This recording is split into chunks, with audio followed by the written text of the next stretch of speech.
What is up, guys? It's the Sound Alchemist, and today we are back at it answering your questions in another spine tingling episode of For the Greater. This is a video series where we answer the questions left by you, the viewer. If you have a question for us, comment down below. Put question in front of your question because we get those questions first. That is what OU Bat Cantina has done. His question is, do you think there is another race that is quickly rising to be the new next superpower? Well, for a while, that was like I guess, the Tau, yeah. Like, they were becoming very, not a superpower, but like technologically, they advanced fast as hell. Like, they were the Sonics of the technology race. Sonics. Because from the first time that the Imperium saw them, they were primitive, fighting amongst themselves, almost to the point of killing off their entire species. Like, that's how bad their civil war was. And then, next time they saw them, they were building rocket ships, and it was like, whoa, like, what the heck? Yeah. And their advancement has continued because now they're up to their fifth sphere of expansion. And now with the Star-Tide Nexus, they're spreading. Yeah, they're spreading via warp travel, or so they believe. It's skimming the warp, some similar to that with like wormholes, and yeah, it's they don't really understand it, and it may be putting them directly into Zeech's path, but still they're traversing great expanses of space via the Star-Tide Nexus. Yep.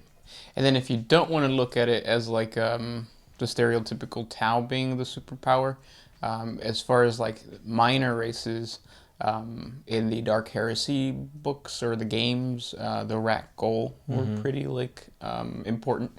Not important, but they seem to be like they had some type of scheme going on. But they're basically Tyranids, intelligent Tyranids. Yeah. Technologically advanced Tyranids. They remind me of lizards with like chainsaw arms. Yeah. Yeah. So the Rat Goal, the Tau. One can even say maybe the Necrons are becoming the next superpower as they're awakening, and they're already a force to be reckoned with. Yeah, and you could already see what the Silent King is doing, because the Silent King has always been the figure that tries to tie all the dynasties together. And the way he's doing it now is saying, like, hey, we have to get rid of chaos. We have to close this great rift that's dividing the galaxy, because it's our galaxy. And then, so it's kind of like the War in Heaven, where like they were fighting psychically powerful creatures. Now they're, again, fighting psychically powerful creatures. Yeah. Yeah. For sure, it's not the Eldar. No, it's not the Eldar. Even though they got a freaking God of Rebirth, it's like, no, let's throw this storyline in the trash. Let's focus on Space Marines. Space Marines all the time. Primaris. Good question. Yeah, moving on. We got one by Benjamin Manning. Does Warhammer 40K have its own version of Shaolin monks? Kinda. Yeah, assassins. Also, like because monk is kind of just like your hands, right? And no weapons. Well, it depends, because like you could trade with like the bow staff and like stuff like that. But yeah, assassins, in the way that they have to hone their body to like past human limitations. You've seen monks that like can stand and like do push-ups on a bed of nails. They can get hit in the groin and not flinch. They can pick up 25 pounds with their balls. I don't know why anybody would want to do that. How is that impressive? I think the guy just wanted to show off his balls. Yeah. But then you also have like the burning, like when they like poured gasoline on themselves and got into the stance and like burned themselves in terms of protest and whatnot. Yeah, it's crazy. The whole chi, and it's just, one can even say that Space Marines, when they're not in battle and stuff like that, they do similar practices. You should check out our 40 facts on the daily life of a Space Marine, and it shows you how much prayer they actually do. They do so much prayer, but like not prayer in the sense of like the God Emperor, but like in meditation to somebody that's, like if we were to every day, like 3 times a day, pray to Neil deGrasse Tyson. Like, we understand he's not a god, but we want to be him. Right. Maybe pass on the wisdom, or certain aspects of his life are going to be embodied in us if we pray to him. Yeah. Also, there is a cult called the I think it's the sanguinary cults. They're basically just blood cults, and their cultists are usually like trained with swords and whatnot. So there's that. Mm-hmm. Yeah. I guess the paths of the Eldar could be seen similar to like the teachings of monks. That's true, yeah. Exodites. And then if you wanted to create a Imperial Guard regiment, you could also base it off of that. Recently, I think what I'm going to do is create either a Space Marine or an Imperial Guard army based off of like Native American tribes, because I went to the Field Museum over the last weekend, and they have a new exhibit for like the warrior women, the Native American warrior women, and I was walking through, and I was like, this is like straight up like a regiment for the Imperial Guard. So it would be cool for you to take monks and then implement like that theme into some type of chapter or some regiment. Or just play D&D and play the monk. Yeah. Next question. This one is by Luis Gonzalez. Isn't there a video game where there was a Tau character that was influenced by corn? Yes. Yeah, Fire Warrior, boy. That would give you the worst headache. I remember playing it, but at the same time, I don't remember playing it. It's weird. I remember playing it, not knowing that we were playing 40K. Yeah, that was the other thing, too. Yeah. Because, like, the box art, it just has a Fire Warrior on top of, like, a mountain of skulls. Hence, corn. But it's funny because we started playing around the same time that you bought that game. Mm-hmm. But we didn't know it was 40K. Yeah, because also, like, we were playing Space Wolves. So when we thought 40K, Space Marines. Mm-hmm. Never did we realize, like, oh, this is 40K. Yeah. That's when we had our toe dipped in the pool of 40K, but we didn't know it was a pool of 40K. Toe dip. Mm-hmm. That sounds like a good insult. Or a sex position. Next question comes from August T. Do orcs still team up with humans time to time as mercenaries? And does the Imperium ever secretly use orcs as mercenaries? The Imperium as a whole will not use Xeno mercenaries ever. Like, they just don't do that. But there's some Inquisitors that might do it. Also, what was I going to say? Rogue traders. Mm-hmm. Rogue traders do it. Yeah. But it's always a big danger when you use Bad Moons, or what are the other ones called? There's a specific clan that does that works with other Xeno races. Blood Axes. Mm. Yeah, they're always going to turn around and kill you. Always? Always. Siempre? Always. Next question. This one's by Benjamin Manning. Is it possible for a whole craft world of regular normal Eldar to become Dark Eldar? Maybe if you play enough like Coheed and Cambria and System of a Down, My Chemical Romance, then it's a possibility. Mm-hmm. When I was a young boy. That's the song, right? Yeah, Black Parade. Yeah. That's actually a good song but like I only like the beginning. So when I listen to it, I just keep replaying the beginning. Because once they actually start singing, it's like, eh. This next one is again by Benjamin Manning. If you could build your own 40K alien race, what would it be and look like? Mr. Potato Heads.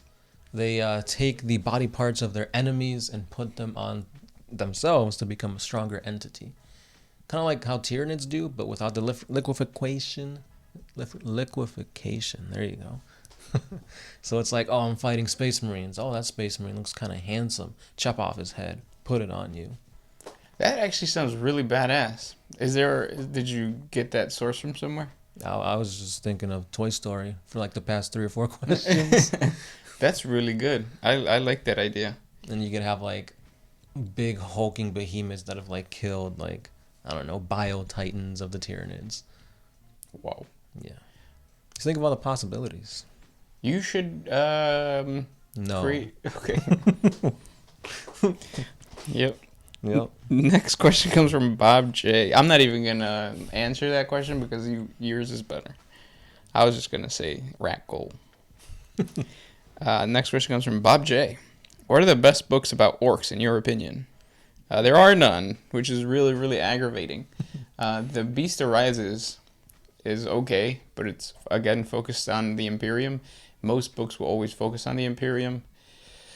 There was a fan fiction that I read a long time ago on the Daka forums, and it was basically, if you guys can find it or know what I'm talking about, put a link down in the description below. But basically, it was an orc who was captured by the Imperium. He got put into a cell, and he slowly devolved because he wasn't fighting anybody until he became an Ogryn. And like it alluded to the fact that like Ogryns are basically just orcs that don't fight. But they do fight. I know, that's their whole point. But like the story was so good. Like I really, really enjoyed it. You were crying by the end of it? I was like, no. ¿Por qué? Not a Bulgrin, but an Ogryn? Yeah, an Ogryn. They said Ogryn. Because the Bulgrins, they're just bigger, right? So he just skipped Bulgrin and went straight to an Ogryn. You know what? Benjamin Manning again. What's your favorite pizza topping? Keep in mind that the wrong answer is heresy. I like plain cheese. I mean, plain cheese is alright. Yeah. When you get double cheese, that's when your stomach starts hurting. Mm-hmm. Or if you get cheese with stuffed crust, that's a little too much cheese. And then I guess it depends on what type of pizza, because yeah, definitely. Deep dish, like I like sausage, jalapeno, and mushrooms. Yeah, if I go thin crust, it's got to be like Veggie Lover or Supreme. Yeah, agreed. But you know what? I would rather have pan pizza for meat lovers, just because of the bread. Because what I like to do is I like to split the bread down the middle, or the crust, and then put the meat inside to make like a little taco while I'm eating a pizza. For thin crust, though, I think keeping it simple with just like cheese is good. Yeah, it's basically a quesadilla, kind of. It is. It is. Yeah. I've never had anchovies. That's a fish, right? Yeah. Yeah. But I think the weirdest stuff that I had on pizza was fucking like peanut butter cracker pizza. You didn't like it? I didn't like peanut butter with pizza. The grease and the peanut butter. Yeah. Nah. That's interesting, though. I had it in like middle school. Like it was just like a school thing? Yeah, they brought like a whole bunch of pizzas, and we were supposed to be working on like the five senses and close your eyes. What kind of pizza you eating? And boy, that's your foot. That's someone's toe. What does this taste like? Someone's nasty toe. Mm-hmm. The bougiest pizza I've ever had was goat cheese, artichoke, jalapeno, and marinara. It was delicious. I was gonna say that sounds good, but like separate, not all in a pizza. Yeah, I could only have one slice, because if I had another one, then it was too much. Sounds like an orcoid pie when you think about it. It is. If you guys don't know what an orcoid pie is, look it up. Do you want to? Magic Eye has asked, how does Zeech invade planets? Korns obviously sends demons to kill. Nurgle sends his plagues, and Slanesh sends pleasure cults. What about Zeech, though? There's a lot of really good stories of Zeech doing it and like sabotaging the world to the point where like the entire world goes blind, goes deaf. Yeah. Things like that. Mm-hmm. Or they just send the freaking towers of, what is it, Zeech? Is that what they're called? Yeah. Yeah. Because I think that's what they did when they invaded Fenris. Yep. The towers of Zeech came in, and warp storms and demons. So, I mean, just because Zeech is like the quote-unquote crafty, smart one, doesn't mean he won't rely on just brute force. Exactly. Yep. A lot of his demons are, just giant bird people. Mm-hmm. Caw-caw! With fish scales. Yeah. And they fly. But it looks like they're gliding through water. Timothy Armstrong. After playing for a few months as salamanders, what are your guys' recommendations for the tabletop that I can play army-wise? You've been playing Space Marines. If you go to anything else, they're not going to do as well as Space Marines.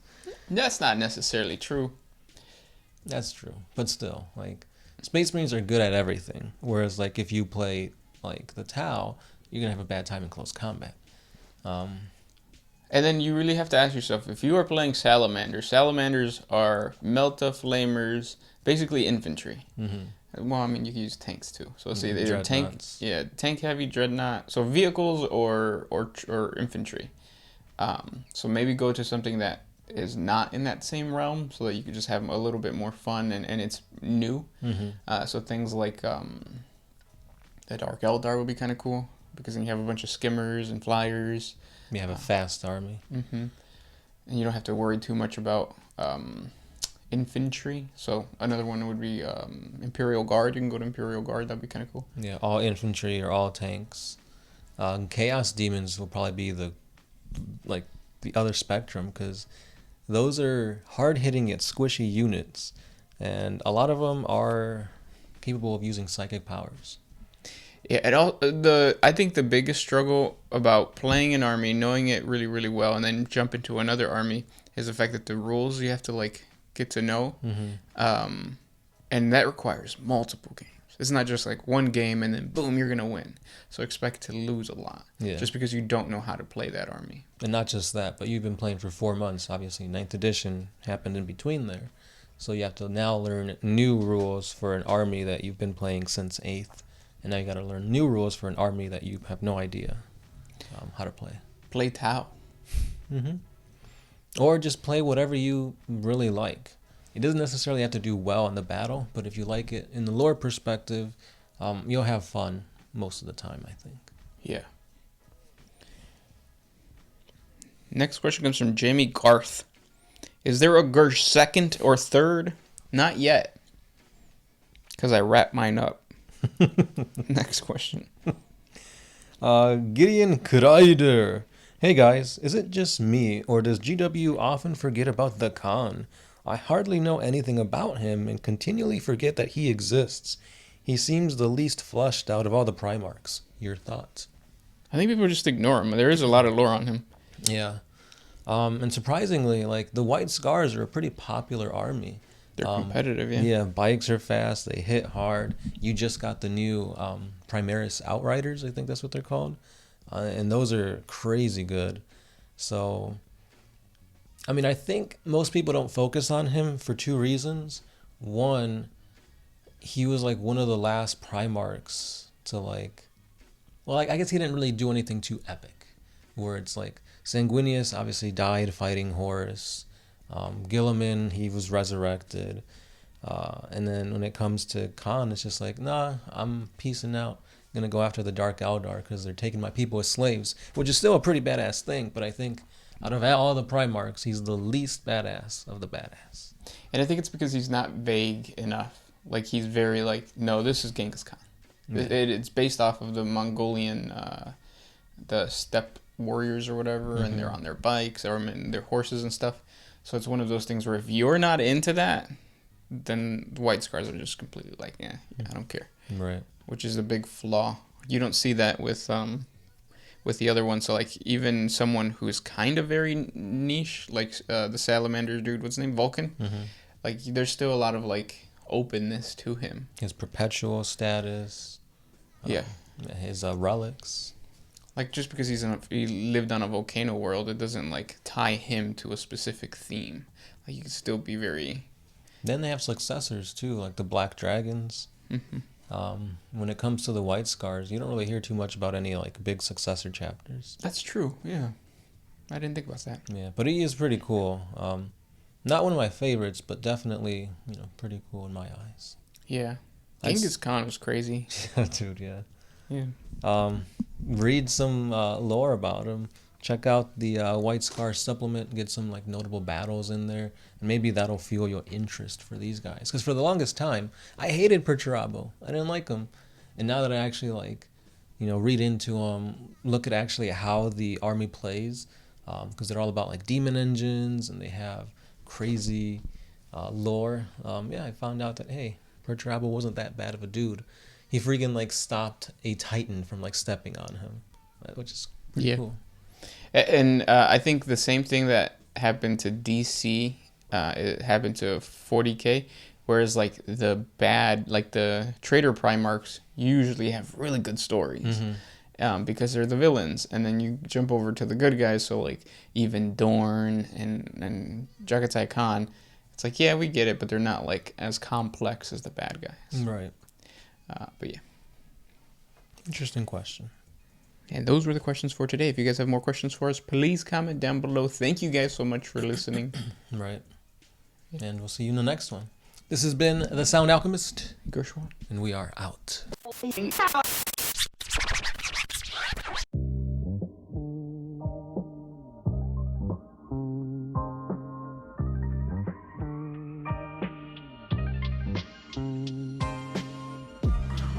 I used to put my feet